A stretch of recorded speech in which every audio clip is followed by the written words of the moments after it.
뭐 집값은 계속 오른다. 자, 집값이 오를 수 있는 이유 뭐예요? 자, 부동산이 자체적으로 막 생산성이 생기면서 가치가 올라가서 가격이 올라간다. 이런 거 없죠. 부동산이 오르는 것은 돈의 흐름 때문에 오르는 거죠. 그래서 막 부추겨서 돈이 많이 들어오면 가격이 올라가는 거고, 돈이 안 들어오면 가격이 떨어지는 거다. 자, 그런데 거래량이 감소하고 있어요. 그런데 막 주담대는 늘어났대요. 환금성은 굉장히 떨어졌죠. 너무 올라서 대출 잔뜩 껴야 살 수 있을 정도죠. 그런데 주담대 상반기에 너무 올라서 하반기에 4%대까지 축소한다 라고 이야기를 했었죠. 주담대뿐만이 아니라 모든 대출을. 그렇다면 거래량이 지금 너무 비싸서 대출을 엄청 많이 받아야 집을 살 수 있는데 못 사게 된다는 거죠. 거래량은 더더욱 줄 것이다. 그러면은 여기서 거래량을 늘리기 위해서는 두 가지 방법이 있습니다. 대출을 많이 내주든가, 투기 수요들이 들어올 수 있도록 정책을 풀어주든가. 그러니까 집값 올리는 정책들을 이야기하고 있는 거예요. 양도세 완화해라. 올해 초에 비해서, 특히 호위매물 다 빠진 시점에 비해서 지금 매물이 더 적체된 상황이다. 그런데 매물 부족 계속 이야기하면서 양도세를 풀라고 하는 이유는 뭐예요? 집값을 올리기 위해서죠. 그런데 이미 규제로 인해서 투기 수요들은 지금 뭐만 사고 있어요? 재건축? 아니면 공시가격 3억, 공시가격 1억의 아파트들 사고 있다. 그걸 사고 있다는 게 무슨 소리예요? 규제 때문에 수요가 억제되고 있다라는 소리죠. 그렇다면 실수요들은 어떻게 해야 될까요? 대출을 억제하면 되죠. 그런데 대출이 엄청 억제될 수밖에 없는 일이 생겼다.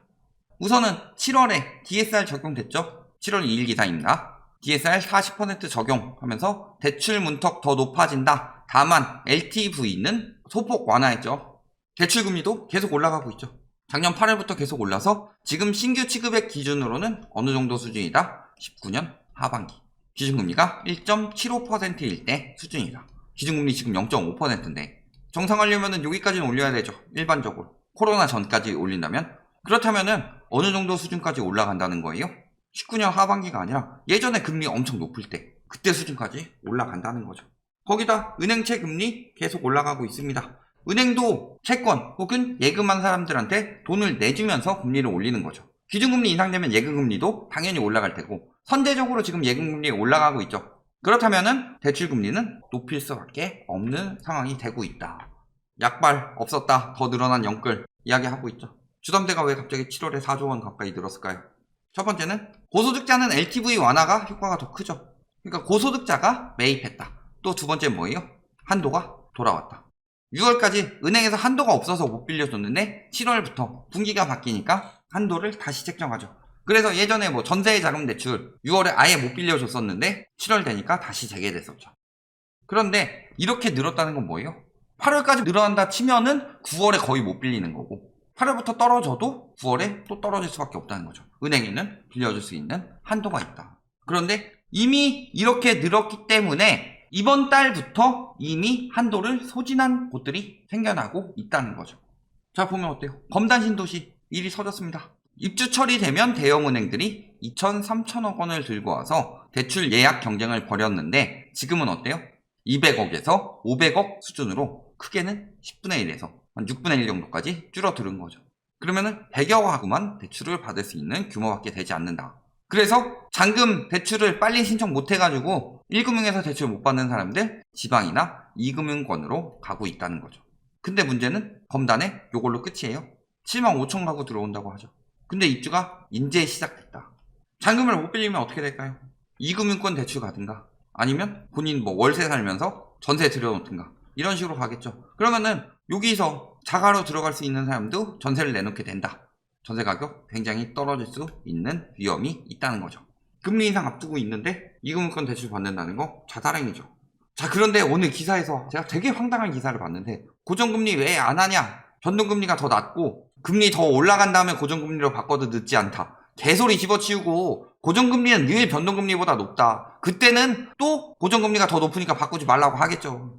2금융권도 지금 가계대출 총량제가 도입되고 있죠. 대출을 쪼였더니 2금융권 중심으로 폭증한다. 물론 저기서 2금융권 중심으로 폭증한다는 이야기는 영끌 B2보다는 생계자금일 가능성도 높죠. 그런데 뭐라 그래요? 2금융권에도 가계대출 총량제가 들어간다. 돈 그만 빌려라. 자산 계속 오른다고 붙잡고 있지 말고 처분해라. 이제 돈 더 안 빌려준다. 유동성 장세 끝났다! 라는 거죠. 돈을 빌릴 데가 없습니다. 연봉 2.7배까지 신용대출한 은행 찾아가지고 뭐하라고 그래요? 2배 이내로 해라. 이뿐만이 아니라 신용대출 같은 경우는 어떻게 해요? 연봉 수준까지 낮춰라. 이 이야기 나왔죠. 영끌 못합니다. 이거는 뭐 소급 적용 안 되니까 이미 연봉보다 더 많은 대출 받은 사람들한테는 회수하기는 어렵다. 다만 연봉 수준을 낮춰라. 왜 이렇게 지금 안달이 났을까요? 자산시장 잡으려고요? 그거는 굉장히 1차원적인 생각이고, 물론 자산시장 거품을 잡으려는 그런 목적도 있지만 핵심은 뭐예요? 금리 인상 시기 다가오고 있는데 앞으로 얼마나 올릴지 몰라요. 한 차례, 두 차례 올려봤자 얼마 안 된다 이딴 얘기 하고 있는데 한 차례, 두 차례로 끝나는 거 아니다. 계속 올릴 수도 있다는 거예요.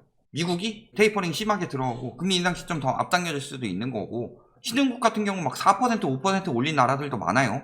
그만큼 인플레이션이 심각한 상황인데, 그런데도 불구하고 대출을 계속 내주게 되면은 경제가 어떻게 되느냐.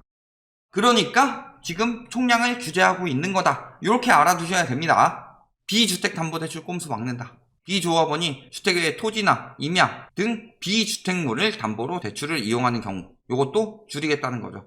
대출 지금 주택에 비해서 막 그런 얘기 하고 있죠. 수익형 부동산 엄청나게 팔리고 있다. 유동성이 글로 몰리고 있다. 왜? 저금리인데 그쪽은 대출을 많이 내주니까.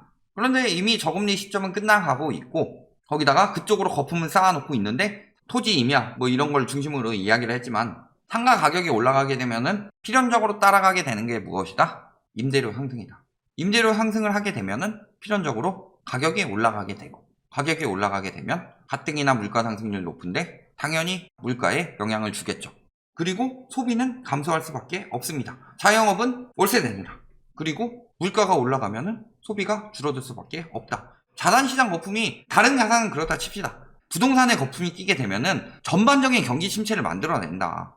그래서 부동산을 잡아야만 하는 거고, 그 위험성에 대해서 2019년부터 계속 경고를 하고 있었고, 사실상 금리 인하가 되지 않았으면 이미 터졌을 상황이다.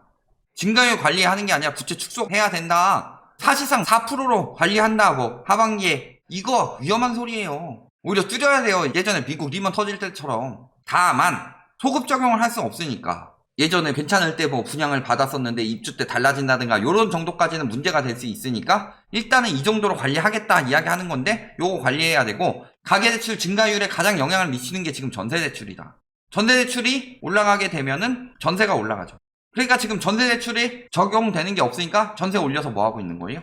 갭투기 하든가 매입하는 경우도 있죠. 갑자기 뭐 위장 이혼 해가지고 한 명은 뭐 전세대출 받고 위장 이혼까지 안 하더라도 혼인신고 안 하고 뭐 이런 식으로 하고 있죠. 그럼 집값이 올라가죠. 요거 누가 사요? 실수요들이 하면은 주택대출도 올라갈 수밖에 없다. 이런 영향이 돌아가고 있죠. 그래서 코로나 시작할 때 금리 인하할 때도 투기꾼들은 금리에 영향 받는 게 문제가 아닌데 전세가가 문제가 될 수가 있다. 근데 넘어가지 말아라. 이렇게 이야기를 했었죠. 그러니까 당연히 적용해야 되겠죠. 자, 농협 같은 경우는 지금 대출 모집인 전세대출 전격 중단했습니다. 5월까지 해주고 6월에 대출이 안 나왔죠. 전세대출 한도 다 썼다고. 근데 농협에서 벌써 어떻게 돼요? 8월 중간도 안 지났는데 벌써부터 막혔다. 그렇다면은 한 9월쯤 되면은 전세대출 못 구하는 사람들 엄청나게 많을 수 있어요. 연장 정도나 되지. 전세대출 안 나오게 되면 어떻게 될까요? 금융권에서 한도가 적용돼서 전세 가격이 떨어질 수밖에 없어요. 그때는 역전세 날 수도 있다. 투잡 끼고 사채라도 쓰겠습니다. 뭐 로또 청약 몰리는 사람들. 물론 과청 같은 경우가 분양가가 저렴하게 나오고 있긴 하죠. 그리고 거품이 굉장히 많이 꼈기 때문에 상대적으로 굉장히 저렴해 보이긴 하죠. 근데 지금 막 사채라도 써서 사야 된다. 이런 식으로 심리를 조장하고 있는 게 말이 돼요? 다 같이 죽으라는 거죠. 집값 떨어지지 않게 방어해서 건설사들 먹고 사는 동안에 몇 명 인생 망치고 집안 다 파탄 나고 그러든 말든 상관없다. 저희가 언론을 왜 그렇게 욕하느냐. 저딴 기사 올리고 있으니까. 거래는 상승기에 더 많이 됩니다. 그래서 가두리 싸게 해서 판다고요? 한두 건 더 내려다가 전체적으로 거래량 감소되면은 부동산 작살나는데 부동산 업계에서 가두리 하겠어요? 실질적으로? 저 사람들이 대부분이 양심적인 사람이다. 그리고 또 한 가지는 9억짜리 하나 파는 게 1억짜리 9개 파는 것보다 수수료가 훨씬 더 세다. 요율이 다르기 때문에. 그렇다면은 중개업소에서는 무조건 오른다고 할 수밖에 없어요. 지들이 돈 벌고 먹고 살기 위해서는. 진짜 양심적인데 아니면 언론이랑 합작해서 이야기하는 거잖아요, 늘. 그러니까 거래량은 박살이 났는데 심리지수는 계속 올라가고 있고 공급보다 수요가 많다. 이딴 이야기나 하고 있는 거다. 빌려도 안 돼서 집주인 중개사한테 돈 빌려서 사고 있는 게 현황이다. 여력이 없다.